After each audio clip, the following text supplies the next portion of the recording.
15 साल के बच्चे ने अपनी जान देकर बचाई एक माँ की जान। दिल दहला देने वाला सच्ची कहानी। मैं छुट्टी पर घर आ रहा था, तभी अचानक मैंने देखा कि कुछ लोग एक 14 से 15 साल के बच्चे को मार रहे थे। मैं उनके पास गया और बच्चे को उनसे छुड़ाकर उन लोगों से पीटने का कारण पूछा, तो उन्होंने कहा कि इस बच्चे ने हमारी दुकान से बिस्किट चुरा कर खाए हैं। मैंने दुकानदार को बिस्किट का 2 गुना दाम देकर बच्चे को उनसे अलग लाया। मैंने बच्चे को पूछा कि तुमने चोरी क्यों की है, तो उसने कहा, साहब मैंने चोरी नहीं की, मैं कल से भूखा था और भोजन की तलाश में इधर उधर घूम रहा था कि अचानक मेरी नज़र दुकान के पास पड़े बिस्किट के पैकेट पर पड़ी, जिसे एक कुत्ता खाने की कोशिश कर रहा था। मैं कुत्ते से छीन कर बिस्किट खाने लगा तो इन लोगों ने देखा और मुझे मारने लगी। फिर मैंने उनका नाम पूछा तो वह बोला, छोटू।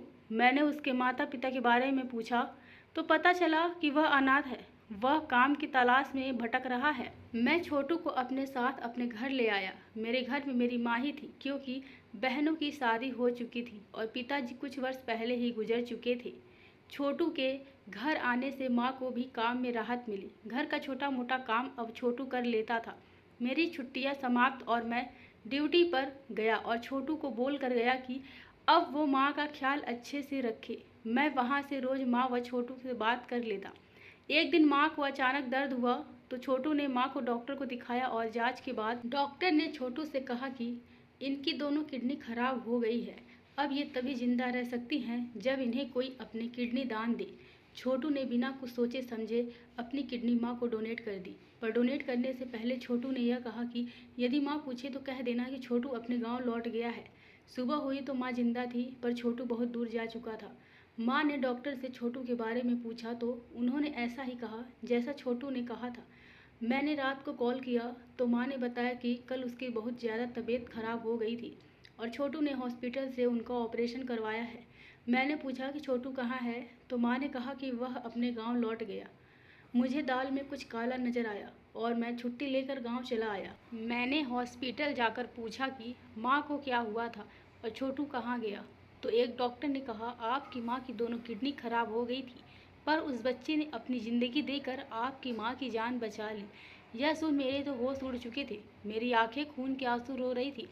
इतने में एक डॉक्टर ने मुझे छोटू का एक अंतिम पत्र दिया, जिसमें लिखा था कि मुझे पता है माँ के बगैर कैसे जिया जाता है। मेरी ज़िंदगी पर आपके बहुत एहसान है। मैं खुश हूँ कि मेरी ज़िंदगी से आज कोई अनाथ होने से बच गया, और इतने दिनों से मुझसे कुछ गलती हुई हो तो माफ़ कर देना। अलविदा। मेरे कपड़े आंसुओं से पूरे भीग चुके थे और मैं सोच रहा था कि उसका नाम ही छोटू था, उसका काम तो बहुत बड़ा था। सीख, इस कहानी से यही सीख मिलती है कि हम जिसकी दिल से मदद करते हैं वो इंसान अनजाने में या कैसे भी वो भी हमारी मदद ज़रूर करता है, फिर मदद छोटी हो या बड़ी, जान देकर हो या पैसे देकर। इसलिए दोस्तों, अगर आपको भी ऐसे किसी बच्चे, बूढ़े, असहाय लोगों की मदद करने का मौका मिले तो ज़रूर करिए, क्योंकि ऊपर वाला सब देखता है। धन्यवाद।